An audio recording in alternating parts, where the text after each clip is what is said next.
Hello everybody and welcome back to Teachers Talk Money, where I help teachers master their money in order to give back to themselves. Today we're going to look at my budget for October. This will be the first normal month I will have with my money for the beginning of the school year, which is pretty exciting. In September, you may have noticed I did not post a budget update. I talked about this a little bit in at the end of my net worth update video last week, but the SparkNotes version is I felt a little weird putting my budget update out there when I wasn't sure that I was going to estimate my income correctly, because I didn't know what my first full paycheck was really going to look like. I didn't know what my first partial paycheck was going to look like. And so I was really going off of just educated guesswork, which I've done before and I'm usually pretty accurate with it. And actually I was very accurate this time as well. But anytime I'm guessing what my income's gonna be, I feel weird putting my budget update out there because it feels dishonest, because I know it's gonna change, even though it's not dishonest because it's literally what's in my budget and what I am estimating will be there. So I don't know, I just got a little bit in my head about it, and it was during pre-service week, and so I just threw myself into my other work and sort of let it go by the wayside, and I apologize for that.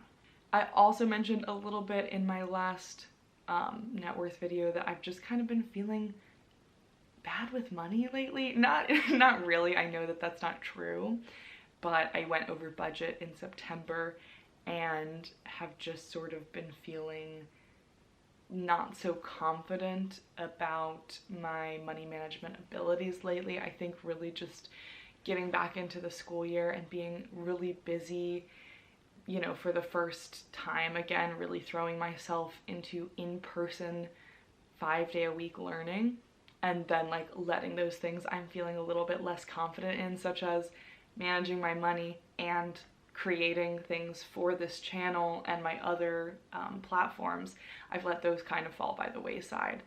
But I don't want to do that. I don't want to continue this pattern. I want to make sure that I continue to create things for you, so I will not do that again, or try not to do that again in the future. So that was quite a long intro, but all of that put aside, let's take a look at my October 2021 budget, my first normal budget of the 21 to 22 school year. All right, everybody, welcome to my budget for October 2021, the first normal month I will have with my new income for this school year. So, as we've talked about before, I did get a raise this year. And my normal paychecks are now about $1,315. That's not precise because the first paycheck I did see that was a full paycheck in September. I got a little extra money for class coverage for another teacher, but it will be very, very close to this, if not exactly $1,315. So that's including my new income, and it's also including 17% of my paycheck going to my $457. So that's about $478 per paycheck. We won't have any rollover from September, I'm anticipating. We're still in September when I'm filming this, but as I said at the beginning, I kind of went a little over budget in September in some categories, and I'm not expecting it to even out over the others, so I don't think there will be any rollover from September. So all in all, my income totals $2,630, and then we go to my fixed costs. My rent is still $920 for my half of the rent here. My car and renter's insurance is $85. My phone is, as always, $45, $10 going to some recurring subscriptions that come out of my bank, and $70 for Hattie's needs, her food, her medicine, and all that stuff. For my variable costs, I still have $200 for groceries and $200 for dining. Gas, I have at about $90.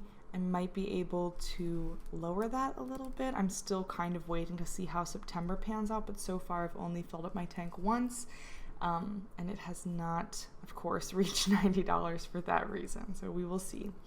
I have my utilities at $80, adding a little bit of wiggle room since things have gotten more expensive in our new apartment. And for other needs, I have it at $112. This is the part of my budget that I feel probably most restricted by right now. What I was going over budget with in September was a lot of these other things. And so I'm hoping that this is enough in October, but we might need to see a decrease in a savings account or something to make up for this, because I'm not totally sure if I'm going to get there. I also was cutting it very close, or am currently cutting it very close with groceries and dining. So it's another thing. I'm not sure if I really have quite enough wiggle room. And if this really kind of becomes an issue or a pattern or something I'm seeing where like consistently I'm going over budget, what I may very well do is lower that percentage that's going into my 457 by just 1% to start, try it 16% and see if that gives me the freedom that I need in my budget to comfortably use it and not sort of feel restricted by it. So that's what I'm thinking of maybe doing, but I want to see how this month pans out, because I don't know, it might actually be fully well enough, and maybe September was just kind of a weird one, right? Which brings me to my savings. So I've got a pretty substantial amount going into savings, about $800, $60 to gifts, $100 to travel, $70 to my business. Summer money is going to be $360. That has to be consistent. So that one's a non-negotiable. I need about $50 a month to run my business. So this is about 50 of this is non-negotiable. And for grad school, $177. That's the cost of a 3-credit course at the institution I've been taking them at. So that is, actually, I wouldn't say that one's even non-negotiable, because after this semester, I will have taken all the classes to get to the next lane, and then I have until summer. That's when I'm going to start taking more classes. I'm going to take the spring semester off. So that one actually might be able to wait should I need to use that money for something else this month, but I would rather not. I'd rather have it as built up as possible earlier on. So we'll see. Gifts, I always try to do at least 60, just because I need that much for when Christmas and birthdays come up. I have a really big family. And travel, I always just do as much as I can. The trips I took this summer weren't that costly, so I do still have a good chunk in my travel fund. So I'm not super stressed about it, especially because I really don't know what my next trip will be. So for now, I'm satisfied with that $100. And then I need to rebuild my car fund, because I spent all of it on getting my new to me car. So that can be a slow burn. I have about $300 in there now, which is good to cover me for maybe some maintenance and repairs, oil changes, tickets, things like that. So that for now, I'm comfortable with it. It's not ideal. I'd like to have a lot more, but I'm not in a super big hurry to fill it up, to the point of having thousands and thousands of dollars in there for my next car, when hopefully I have a lot of time before that has to happen. So those are all my numbers. They're actually, it looks like I'm $1 off. So I'll add $1 to my other fund, which takes me to a zero-based budget, meaning that every single dollar that I'm taking in with my income will be spent or saved. If you're new here, I keep track of all of these variable costs over in this column. So every time, I get groceries, I add it here, and it automatically populates down here in the grocery total, as well as over here, which helps me keep track of it. And then the same thing goes for all of my other variable costs: dining, gas, utilities, and other things. I think my notes section is basically the same. So I am doing 17% into my investments, which is $478 per paycheck and $956 per month. It feels great to be investing that much, but again, if that means that the actual cash I have to work with month to month feels too restrictive, I'm comfortable with lowering it slightly. I also have the information on how much is going into my pension per paycheck and per month, my stipends, and my third paycheck, which will all be going to my Roth IRA.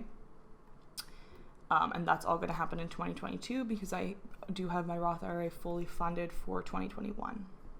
I've got info for grad school stuff, summer money, my stipend info, as well as what my goal is for those sinking funds that actually will be fully funded at some point, namely my car fund and my education fund. So that's that. This is October 2021. I'm feeling pretty good about it. It is a good amount of money to work with month to month, but with my rent having increased slightly and then just sort of needing to pay more on utilities and things, I feel a little bit like I might need a little bit more flexibility in what I can actually spend month to month, and maybe even savings, right? Like I feel fine about these, but not super excited about the fact that, you know, I only have $50 a month that's going into my car fund that I would like to rebuild faster than that if possible. So I'm gonna kind of take this month, try to make this budget work, see if it does, and then perhaps readjust from there. Remember, you're gonna have to readjust your budget all the time, every single month and throughout the months. That's to be expected. It doesn't mean you're failing. It just means that your life is changing, your values are changing, your priorities are changing, your time and energy is changing. So we'll see how it goes, and I'm honestly just going to take this month to try my best and see what happens.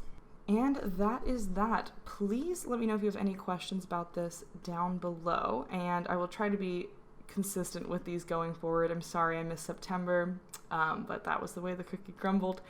And I hope you guys have an amazing week. I will see you in the next video. Bye!